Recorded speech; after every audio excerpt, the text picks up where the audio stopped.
하나님께서 출애굽기 20장에서 모세를 통해서 십계명을 주시는 장면을 우리에게 보여주십니다. 이 율법을 두고 나서 바로 다음 장 21장에서 이 종에 관한 규례를 설명해 주세요. 이 말은 어떤 말이냐면 하나님께서 우리가 어떤 종을 삼고 노예를 삼는다라는 것을 기뻐하신다, 이런 의미가 아닙니다. 지금 방금 하나님께서는 이스라엘 백성들을 그 애굽의 노예 생활로부터 건져주신 분이에요. 주님은 우리가 자유하기를 원하시는 줄 믿습니다. 그런데 율법 아래에서는 한계가 있다라는 거예요. 그 인간의 힘과 능력으로는 완전히 자유해질 수 없음을 드러내주고 있는 겁니다. 그러나 동시에 이 가장 처음 나오는 이 규례를 통해서 우리를 진정으로 자유케 하실 수 있는 예수 그리스도를 우리에게 보여주고 있는 줄 믿습니다. 자, 그러면 이 종에 관한 규례의 말씀을 한번 천천히 따라가 보도록 하겠습니다. 출애굽기는 우리에게 이렇게 말해주고 있습니다. 내가 이스라엘 백성에게 주어야 할 법은 이러하다. 너희가 히브리 종을 사면 그 종은 6년 동안 종살이를 할 것이며 7년째가 되면 너희는 몸값을 받지 말고 그를 풀어주어라. 자, 그러니까 이스라엘 백성들 사이에 어떤 사정이 생겼습니다. 그래서 뭐 경제적으로 어려워졌든지 많은 빚을 졌든지 해서 어떤 사람에게 종살이를 해서 노예가 돼서 그것을 갚아야만 했어요. 자, 그런데 그때 7째 해가 되면 반드시 풀어줘야 된다라고 말하는 거예요. 그러니까 형제들을 영원히 착취하지 못하도록 지금 막고 있는 규정을 설명해주고 있는 겁니다. 자, 근데 굉장히 독특하게요, 이 종이 영원히 종으로 남을 수 있는 규정도 우리에게 설명해주고 있다는 겁니다. 바로 다음 절에서 이렇게 말하는 것을 보게 돼요. 만약 종의 주인이 종에게 아내를 주어 그 아내가 아들이든 딸이든 자녀를 낳았으면 그 아내와 자녀는 주인의 것이 되고 종은 혼자서 떠나야 한다. 그러나 만약 그 종이 나는 내 주인과 내 아내와 내 자녀를 사랑합니다, 나는 자유의 몸이 되고 싶지 않습니다 라고 말하면, 자, 그러니까 이 종살이를 하러 들어왔습니다. 근데 여기서 이 아름다운 아내를 만난 거예요. 그래서 결혼을 했습니다. 그리고 사랑스러운 자녀들도 낳았어요. 근데 이제 7째가 해가 되어서 나가려고 하고 보니까 아내가 너무 좋은 거예요. 내 자녀들도 너무 좋고 주인도 너무 좋아요.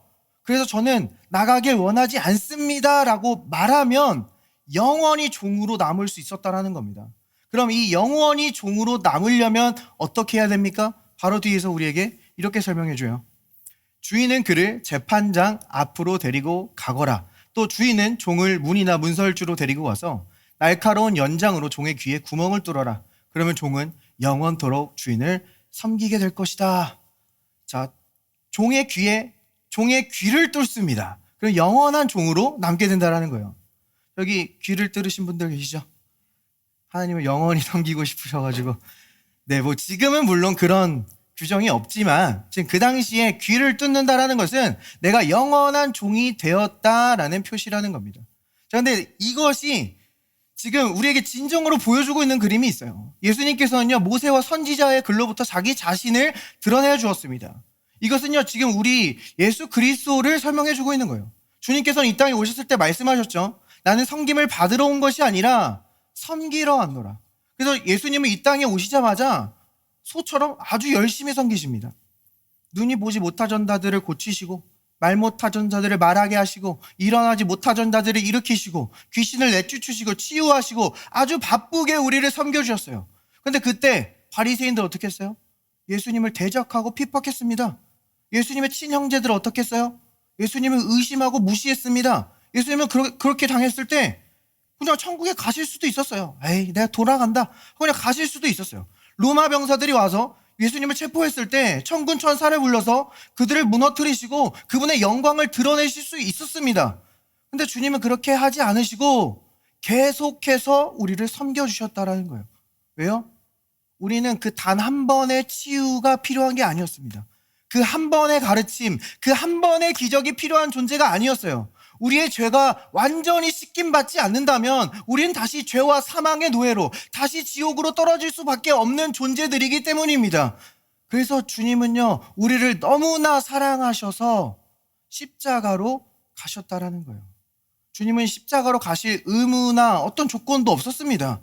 사실 우리는 구원에 대한 어떠한 값을 지불하지도 않았어요. 우리는 구원받을 가치도 자격도 없었습니다. 사실 주님이 우리를 사랑하신다고 했을 때 우리는 주님이 우리를 사랑하든지 말든지 관심도 없었습니다.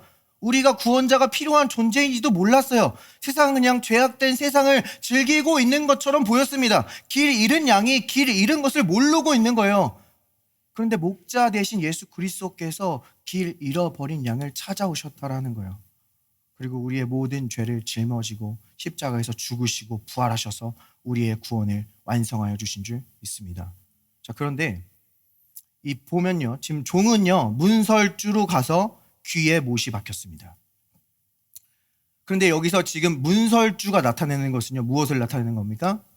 유월절 어린 양의 피를 바른 곳이에요.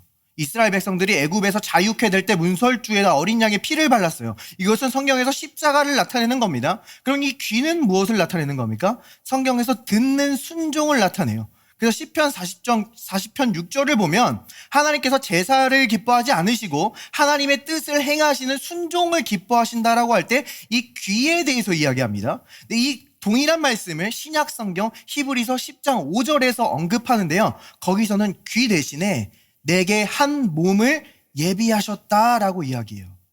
그러니까 여기서는 종이 문설주로 가서 귀에 못이 박혀요. 근데 우리 주 예수님께서는 죽기까지 순종하심으로 자신의 온 몸을 내어주셔서 십자가에서 못 박혀서 우리를 구원하시고 우리를 거룩해 하신 그분의 십자가 사역을 완성하여 주신 줄 믿습니다.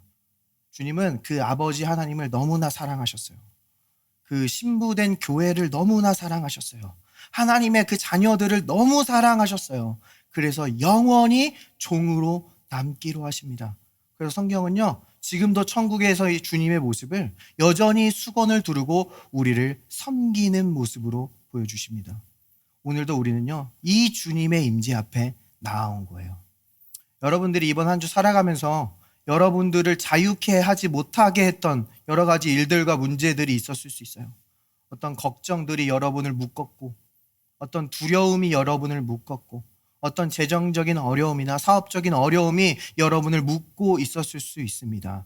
그런데 예수님께서 제자들의 발을 씻으시고 섬겨주셨던 것처럼 오늘 이 임재의 자리에서 그리스도께서는 말씀의 물로 여러분의 마음과 생각을 씻어주시는 줄 믿습니다. 그분이 여러분을 씻으실 때는요, 두려움은 떠나가야만 하고 걱정과 염려는 떠나가야만 하고 여러분을 거룩하고 흠이 없는 교회로 세워주시는 줄 믿습니다. 여러분이 진정한 평안을 얻고 진정한 자유를 얻기까지 우리 주님의 섬김은 결코 멈추지 않으실 줄 믿습니다. 우리 옆 사람에게 인사해 보도록 하겠습니다. 주님이 당신을 자유케 하셨습니다. 영원히 떠나지 않으신답니다. 주님 감사합니다. 오늘 우리 말씀을 통해 예수 그리스도를 바라보길 원합니다. 우리에게 직접 말씀해 주시고 주님의 그 말씀의 손길이 우리를 만지실 때 이 자리에서 우리를 회복시키시고 거룩해 하시고 자유케 하는 역사 나타내 주시옵소서. We pray in Jesus' name. Amen. 네, 예수 그리스도께서 십자가에서 죽으시고 다시 살아나셨습니다. 부활하셨습니다. 이것은 우리에게 굉장히 기쁜 소식이에요. 왜냐하면요, 여러분은 결코 지옥을 경험할 수 없다라는 거예요. 이제 여러분은 결코 하나님의 심판을 경험할 수 없다라는 거예요. 왜냐하면 우리 예수님께서 그 심판의 자리에, 우리 대신 그 십자가의 자리에 서셨기 때문입니다. 또한 예수님께서 부활하셨다라는 의미는요, 여러분의 그 모든 죄가 용서받았다라는 거예요. 아마 여러분의 모든 죄가 처리되지 않았다라면 주님께서는 다시 부활하시지 못하셨을 겁니다. 예수님께서 다시 살아나지 않았다면 지금 우리가 정말로 내 죄가 완전히 용서받았는지 아니면 조금 남았는지 하나님께서 나를 완전히 받아들이셨는지 우리는 확신할 수 없을 거예요. 그런데 로마서는 우리에게 분명히 얘기하죠. 너희를 의롭다 하기 위하여 다시 살아나셨느니라. 자, 우리의 죄가 완전히 용서받았고 의롭게 되었다는 의미는요, 이제 더 이상 우리는 사망을 두려워하면서 살아가는 존재가 아니라는 겁니다. 그러니까 우리가 죽음을 기다리고 사망을 기대하면서 살아가는 존재가 아니라는 거예요. 우리 예수님께서 우리를 구원하셨다라고 말할 때 우리에게 그 다른 표현으로 영생을 주셨다라고 이야기합니다. 영원한 생명입니다. 이 영원한 생명이 단순히 어떤 이 긴 시간을 이야기하는 게 아닙니다. 이 단지 긴 시간만을 이야기한다면 어떤 면에서 예수님을 믿지 않는 불신자들도 영생하죠. 지옥에서 영생합니다. 그러니까 이 영원한 생명이라는 것은 단지 시간만을 말하는 게 아니에요. 생명의 질을 이야기하는 겁니다. 그러니까 우리에게 하나님 차원의 생명을 주셨다라는 거예요. 그러니까 우리는 점점 늙어가고 쇠퇴하고 죽음을 기다리는 자들이 아니라 하나님의 생명을 기대하는 자들이라는 겁니다.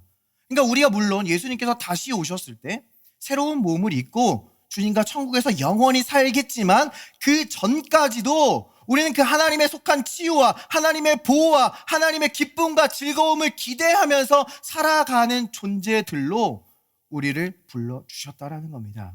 예수님께서 사망을 이기시고 부활하셨기 때문이에요. 자, 그렇기 때문에 성경은 우리에게 두려워하지 말라라고 이야기하는 겁니다. 왜 그럽니까? 사실 우리의 모든 두려움은요, 죽음에 대한 두려움으로부터 오는 것이기 때문입니다. 어떤 실패에 대한 두려움, 관계를 잃어버릴 것 같은 두려움, 어떤 질병에 대한 두려움, 모두 사망에 대한 두려움에서 올라오는 겁니다. 어떤 인터뷰를 본 적이 있는데요. 이 복음을 전하는 자들이 제주도에 이 해녀 일을 하시는 분들에게 이 복음을 전했습니다. 근데 해녀 분들이 굉장히 낙담한 목소리로 이야기하는 거예요. 예수님 믿으세요? 막 이렇게 전하니까 저는 예수님 못 믿습니다. 저는 교회 못 가요. 왜 그러는 건데요? 이렇게 물어보니까 저는 이 물에서 일하는 사람이라 여기 토속신이 노합니다. 그래서 괜히 이 물에서 일하다가 큰일 날 수 있어요. 죽을 수 있어요. 이런 두려움을 실제적으로 가지고 살아간다라는 거예요. 이 두려움에 묶여 있습니다. 이거는 근데 단지 어떤 토속신앙만을 이야기하는 게 아닙니다. 우리의 일상생활에서도 보세요. 우리가 어떤 문제와 어려움이 있을 때 이거 그냥 하나님만 믿고 있다가 내가 애쓰지 않고 있다가는 큰일 날 것 같은 두려움이 우리에게 찾아옵니다. 그렇죠? 우리가 이 세상에 살아가면서 이 세상의 방법을 따르지 않고 그리스도인의 정체성을 붙잡고 있다가는 성공하지 못하고 실패할 것 같은 두려움이 우리에게 찾아와요.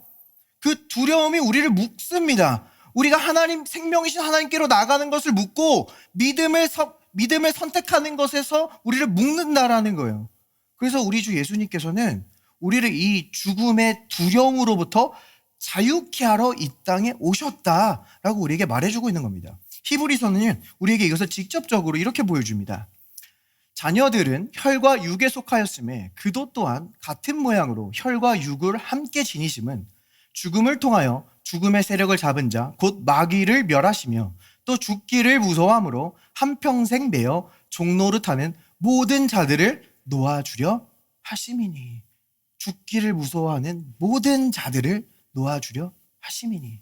자, 먼저 예수님은 우리에게 이렇게 보여줍니다. 예수님은 단지 저기 멀리 있는 하나님이 아니라는 거예요. 우리의 아픔과 어려움이 있는데 그냥 저기 멀리 하나님으로 남아 계시지 않았다라는 겁니다. 육신을 입으셨어요. 말씀이신 예수님께서 육신이 되셨습니다. 왜 인간의 몸을 입고 동정녀 마리아를 통해 우리에게 직접 찾아오신 겁니까? 죽음의 세력을 잡은 자 마귀를 멸하시려고. 자, 여기서 마귀를 표현할 때 죽음의 세력을 잡았다라고 표현합니다. 그러니까요, 여러분 삶 속에 일어나는 그 죽음과 사망의 일들의 배후에는요, 마귀가 있다라는 거예요. 하나님이 아닙니다. 하나님이 여러분을 훈련시키기 위해서 질병을 주시고 사고를 나게 하시고 그런 하나님이 아니라는 거예요. 여러분 관계에 어떤 깨어짐이 있고 여러분의 마음에 상처를 주고 서로 간의 약속과 언약을 잊어버리게 하는 것은 사단이라는 거예요. 하나님께서 인간을 창조하실 때 하나님은 죽음을 프로그램하지 않았습니다. 계획하지 않으셨어요. 근데 아담이 범죄함으로 말미암아 사망이 들어온 거예요. 죄의 삭슨 사망이기 때문입니다. 생명이신 하나님과 분리되었기 때문이에요. 근데 성경 우리에게 분명히 얘기합니다. 아담 안에서 모든 사람이 죽은 것 같이 그리스도 안에서 모든 사람이 삶을 얻으리라.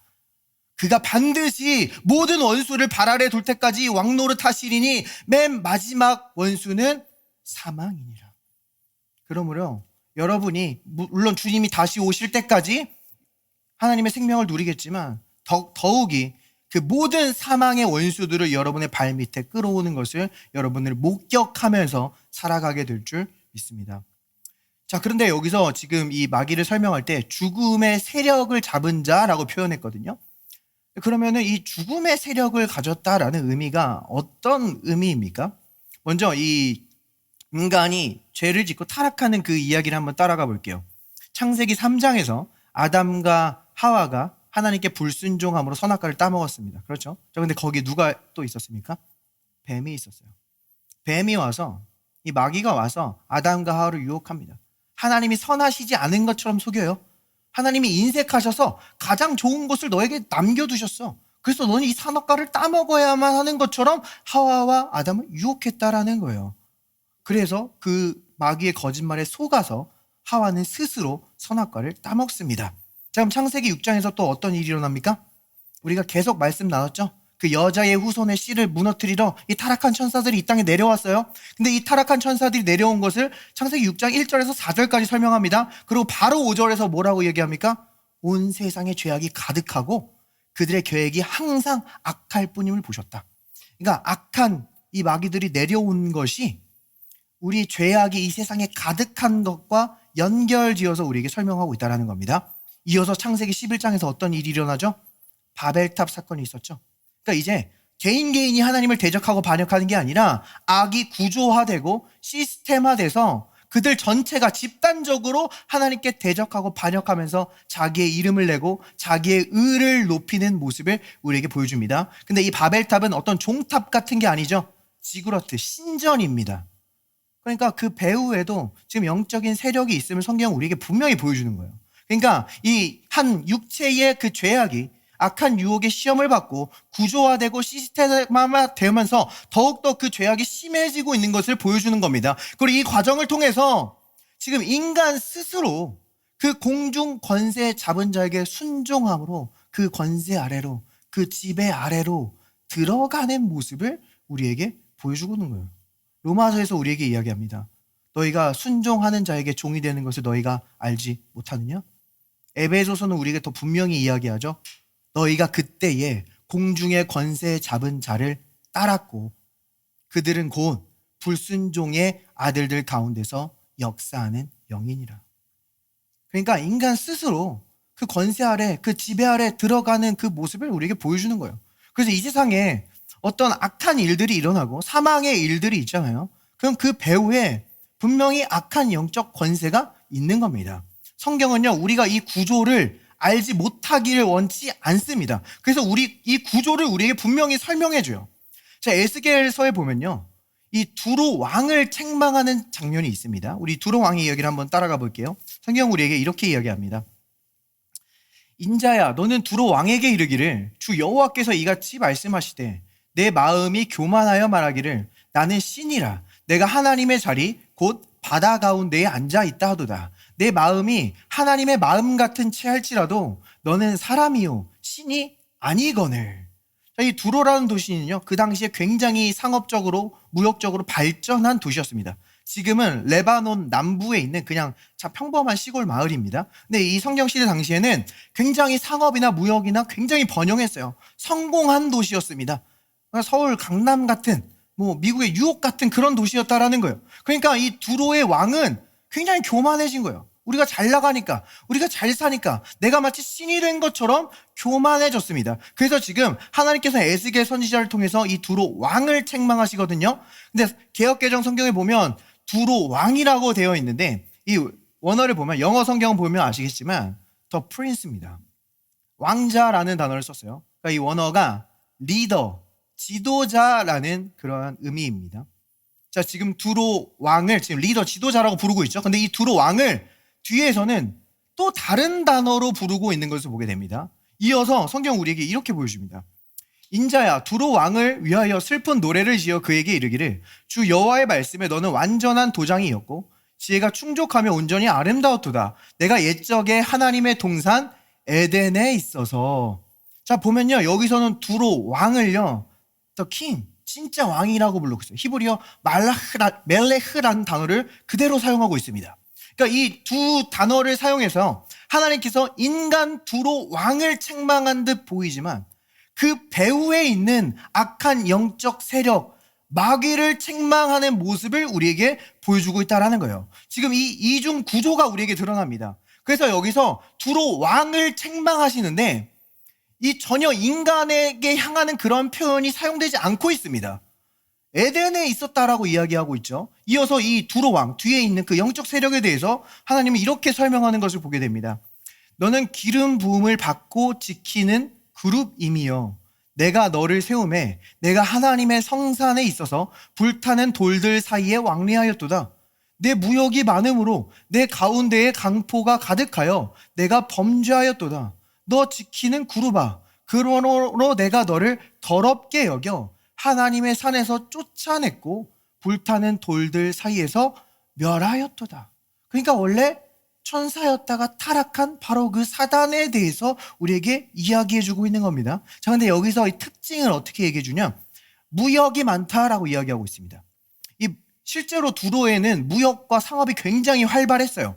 이 무역이라는 단어는 실제로 무역이라는 뜻입니다. 그런데 그 어근에 또 어떤 의미를 가지고 있냐면요, 이리저리 돌아다니며 비방하고 적대시하다라는 그런 의미를 가지고 있어요. 그 당시에 상인들이 이리저리 도시를 돌아다니면서 그 나쁜 말들을 퍼뜨리는 그 모습을 이 단어의 어근에서 우리에게 분명히 보여주고 있는 겁니다. 우리 마귀 또 어떻게 했죠? 에덴 동산에서 노아의 홍수 때 바벨탑에서 이리저리 돌아다니며 하나님이 선하신 하나님이 아닌 것처럼 죄를 부추기고 하나님을 대적하게 하는 모습을 우리에게 보여주고 있다는 겁니다. 그런데 이 마귀가 우리에게 다가올 때 그것이 굉장히 교묘하다라는 거예요. 왜냐하면 지금 그를 뭐라고 부르고 있어요? 그룹이었다라고 부르고 있어요.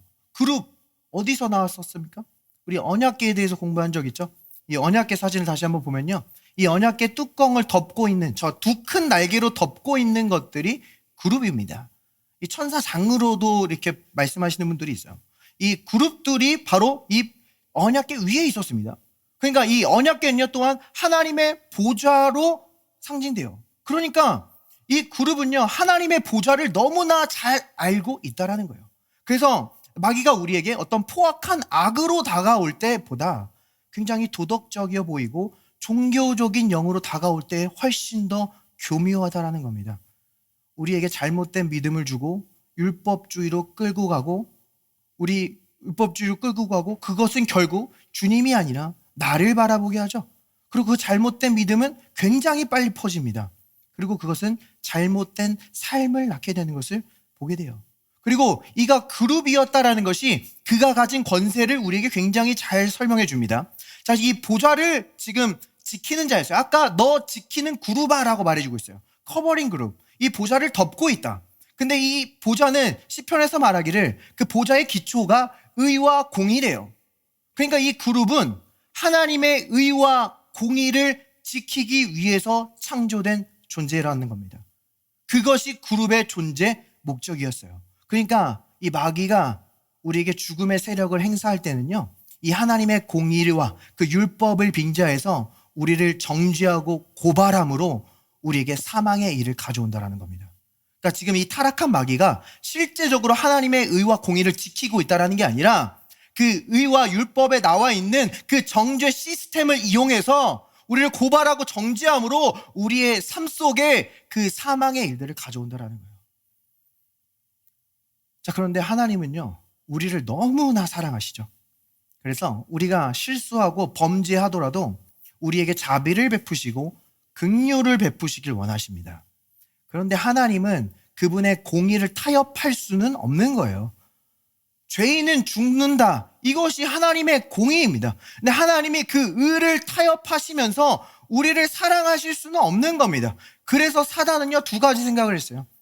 하나님이 공의를 지키시기 위해서 인간을 버리시거나 아니면 이 인간을 사랑하기 위해서 공의를 타협함으로 그 보좌의 기초가 무너지거나 그럼 자기가 그 하나님의 보좌를 차지하려는 겁니다.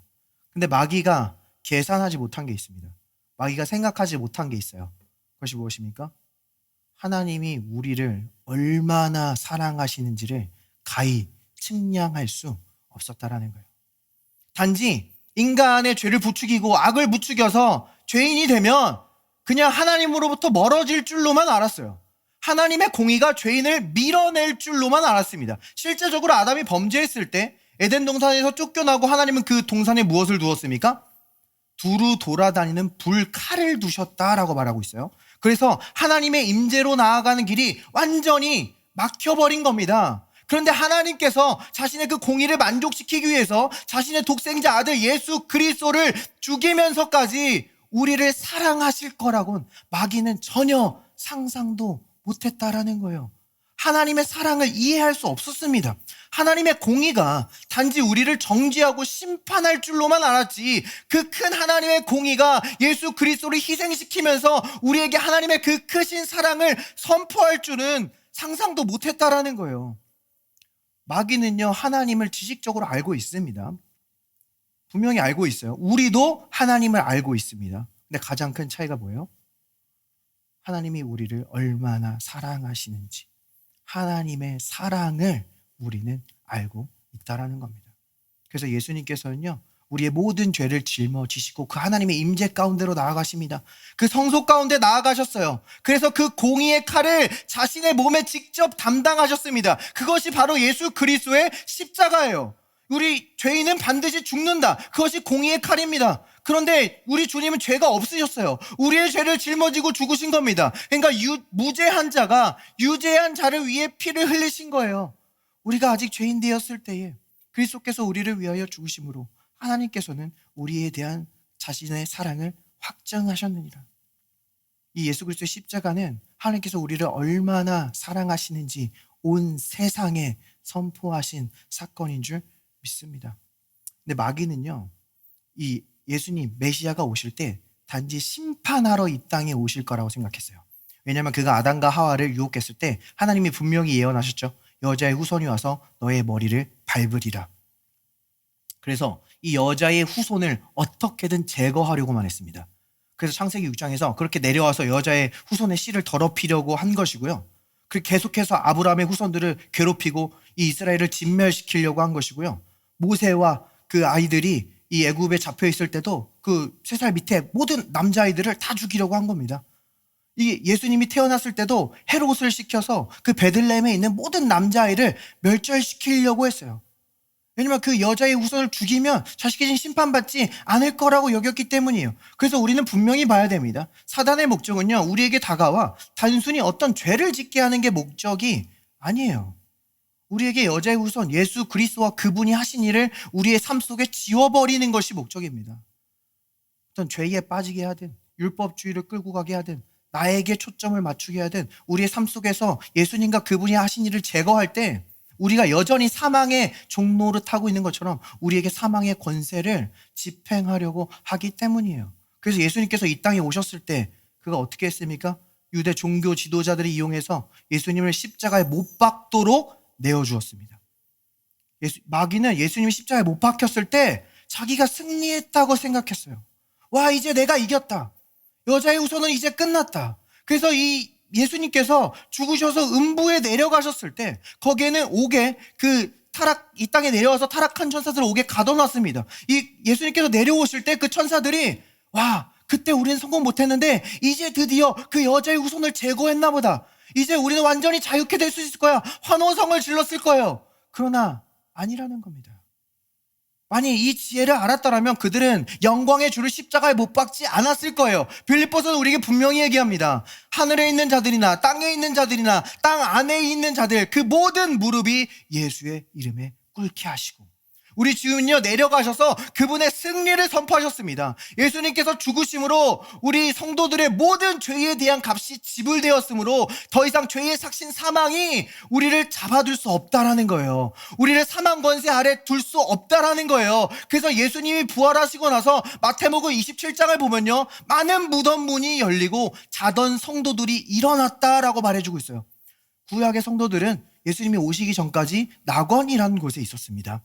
그런데 예수님이 오시고 나서 부활하신 다음에 그 구약의 성도들을 데리고 하늘로 들어가신 거예요. 에베소서는 사로잡혔던 자들을 사로잡고 선물을 주셨다 말해요. 이것은 전쟁에서 왕이 승리하고 나서 전리품을 나눠주는 장면입니다. 성경이 우리에게 이것을 보게 하시는 이유는 구약의 성도들도 사망 권세 아래 있지 않은 것처럼 우리 또한 사망 권세 아래 있지 않음을 분명히 믿기를 원하시는 줄 믿습니다.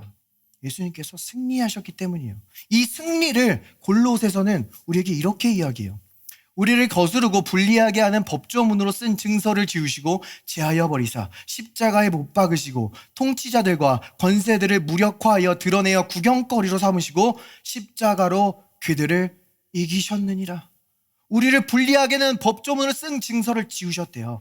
여러분의 그 과거의 죄, 여러분이 아직도 마음 아파하는 그 죄, 여러분이 지은 모든 죄 이미 지워졌다라는 겁니다.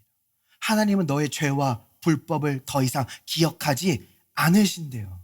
그래서 그 어떤 율법과 공의로도 여러분을 정죄할 수 없습니다. 근데 바울은 지금 이것을 무엇과 연결시켜요? 통치자들과 권세자들을 무력화했다, 무장 해제시켰다라는 말입니다. 통치자들, 권세자들은 이 악한 영의 권세, 마귀들을 이야기하는 겁니다. 그러니까 그들이 더 이상 이 율법을 휘둘러서 우리에게 정죄할 수 없다라는 거예요. 우리를 정죄하고 고발함으로 우리의 삶 속에 그 사망의 일들을 받아들이게 할 수 없다라는 겁니다. 그러니까 여러분이 정말로 예수님이 여러분의 모든 죄를 용서하셨고 여러분을 의롭다 하시기 위해서 부활하셨음을 믿는다면 마귀는 여러분의 삶 속에 어떤 사망의 일도 성공시킬 수 없다라는 거예요. 이것을 위해서 우리는 믿음의 의를 선포하는 겁니다. 이것 때문에 우리는 그리스도 안에서 하나님의 의가 되었음을 선포하는 거예요. 자, 재밌게도요, 성경은요, 이 두로의 그 지형도 이중 구조로 되어 있음을 보여줍니다. 아까 그 두로 왕과 왕자, 인간 왕과 영적 권세, 이 두 가지 구조를 보여줬습니다. 근데 두로라는 지형 자체가 이중 구조로 되어 있습니다. 해변 두로와 섬 두로, 이 두 가지 두로로 나눠져 있었어요. 자, 그런데 에스겔에서 이 두로에 대한 심판이 선포됐거든요. 그래서 실제로 바벨론 왕 느부갓네살이 이 해변 두로를 공격합니다. 그래서 완전히 이 멸망시켜버려요. 그런데 이 섬 두로가 이 난공불락이에요. 이 침략이 안 됩니다. 그래서 아무리 거기를 에워쌌어도 결국 침략하지 못하고 돌아가요. 그래서 이 두로 왕은 교만해집니다. 나는 지금 바다에 앉아있다. 누가 나를 쓰러뜨리냐? 나를 아무도 해칠 수 없다. 자신이 신과 같은 존재로 여겼어요. 근데 거기서 끝이 아니었습니다. 결국 알렉산더가 쳐들어오죠. 알렉산더가 쳐들어왔어도 이 섬 두로는 이 침범하기가 굉장히 어려웠습니다. 근데 알렉산더가 어떻게 하냐면 그 폐허와 잔해를 바다에 던져버립니다. 뚝을 만들어요. 길을 만들고 다리를 만들어서 결국 두로 섬을 정복했다라는 거예요. 자, 한번 지도로 한번 확인해 보겠습니다. 자, 보면은 저기 연두색이 해변 두로 지형이고요. 저기 주황색이 섬 두로입니다. 가운데 길이 이 알렉산더가 그 잔해들을 던져서 그 뚝 길을 만들었던 것으로 추정되는 지역이에요. 그리고 그 베이지색으로 된 데는 지금 현재 해안선을 보여주고 있는 겁니다. 가운데 사진을 보이면 이 해안선 사진이 보이시죠?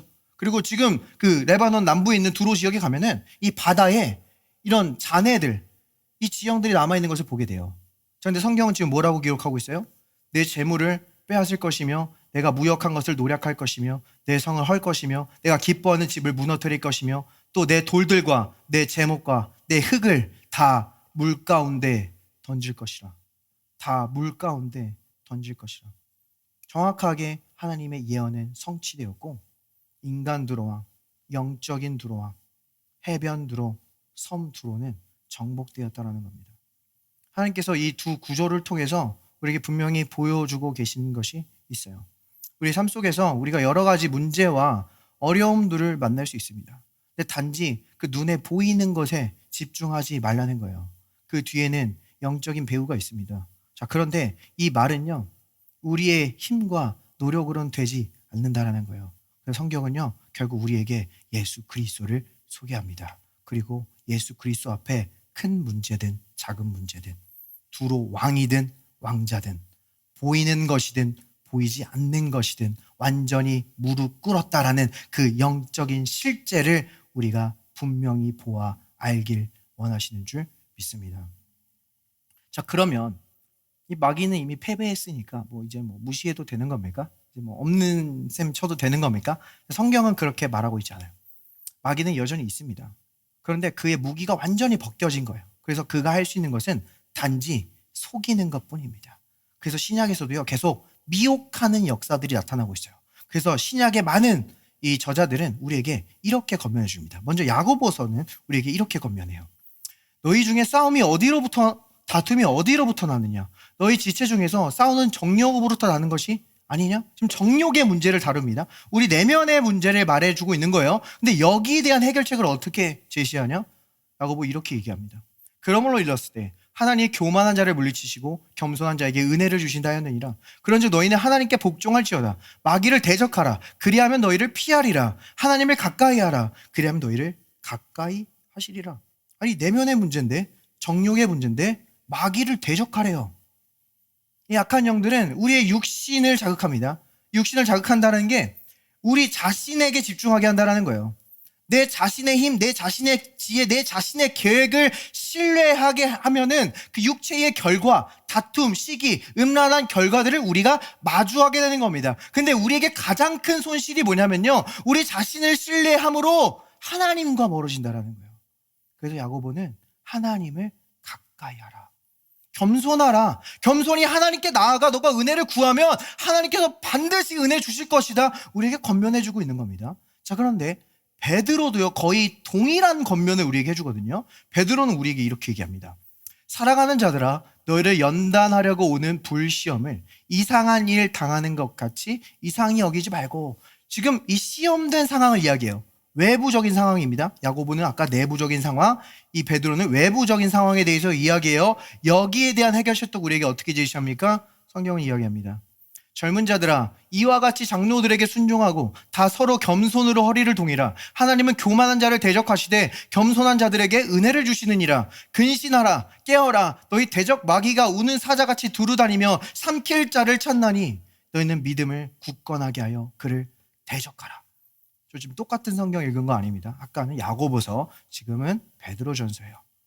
근데 지금 아까 내면의 문제, 지금 외부의 문제조차도 우리에게 어떻게 권면합니까?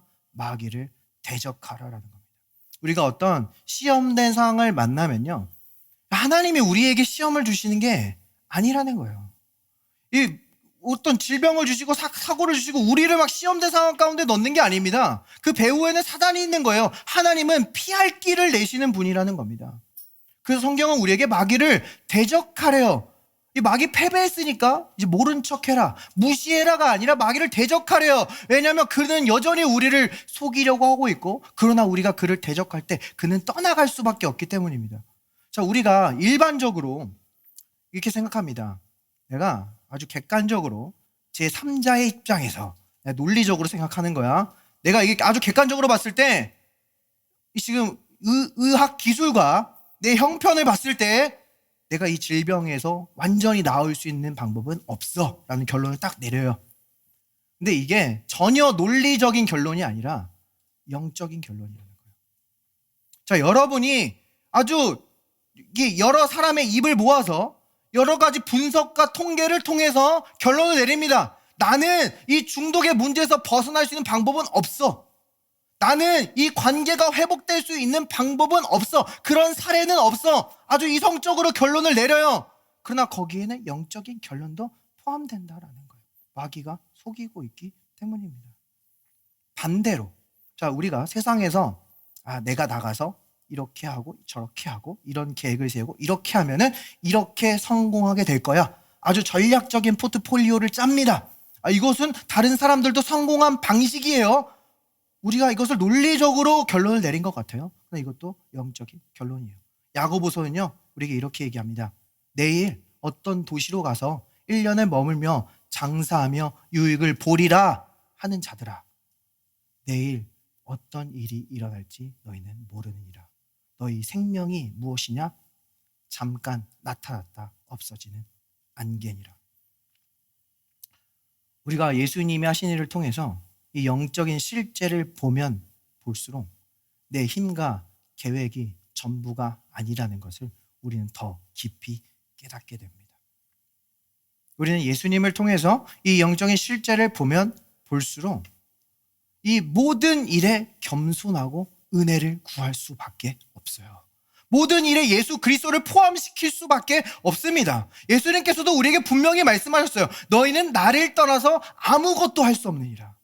큰 일을 할 수 없느니라, 위대한 일을 할 수 없느니라가 아니에요. 아무것도 할 수 없느니라. 이것이 영적인 실제라는 겁니다.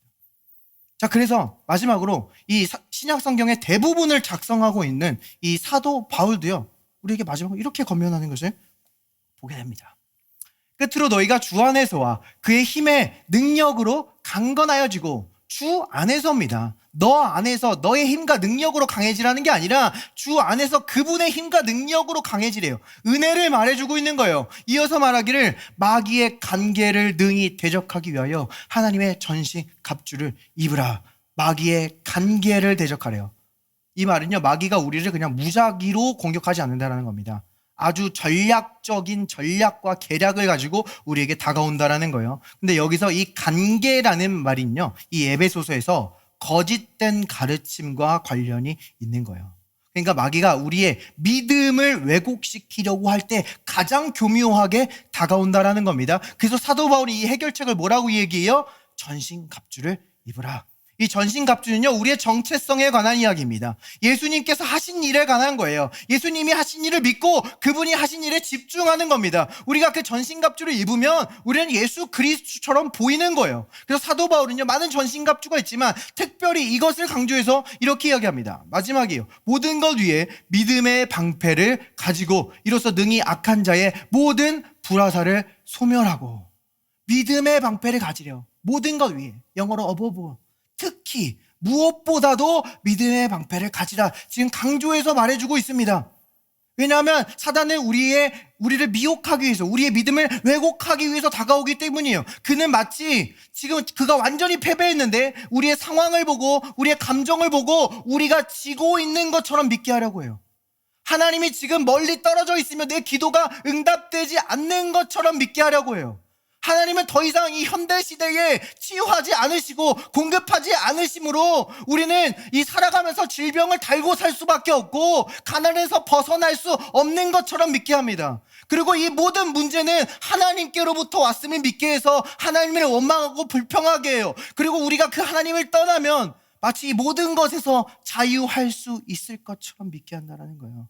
그러나 우리는 오늘 우리에게 선포된 예수 그리스도께서 하신 일을 믿는 것인 줄 믿습니다. 예수님께서는 이미 그의 피를 십자가에서 흘리셨어요. 그 피를 가지고 하늘 보좌로 들어가셨습니다. 영광의 왕이 누구냐? 전쟁에 능한 여호와시다. 문들아 머리 들어라. 들릴지어다 영원한 문들아. 주님께서는 하늘 보좌로 들어가셨어요. 그 보좌 위에 그분의 피를 뿌렸습니다. 그래서 그 보좌는 더 이상 공의의 보좌가 아니라 우리에게 은혜의 보좌가 되었다라는 거예요. 그래서 여러분이 실수하고 넘어졌을 때 내가 이 죄를 짓지 않기 위해 얼마나 애썼나, 얼마나 노력했냐, 그것에 초점을 맞춘다면 여러분은 다시 마귀의 관계에 빠지게 됩니다. 그것이 우리의 초점이 아니에요. 여러분이 예배하러 나올 때, 찬양할 때, 누군가에게 손을 들어 기도할 때 마귀는 여러분을 고발할 수 있어요. 너 오기 전에 화냈잖아. 너 이번 주 정직하지 못했잖아. 지금 너의 기도는 능력이 없을 거야.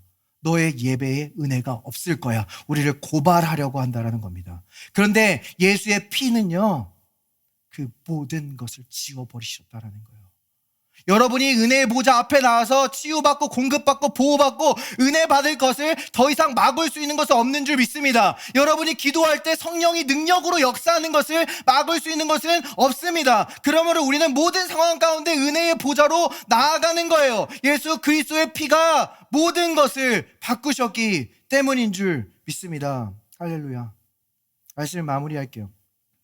성경에 보면요, 마귀가 언제 가장 처음 쫓겨나는 줄 아십니까? 귀신들이 언제 쫓겨납니까? 예수님이 오셨을 때예요. 구약 성경 그 많은 내용 가운데서도요, 귀신이 쫓겨나는 내용은 없습니다.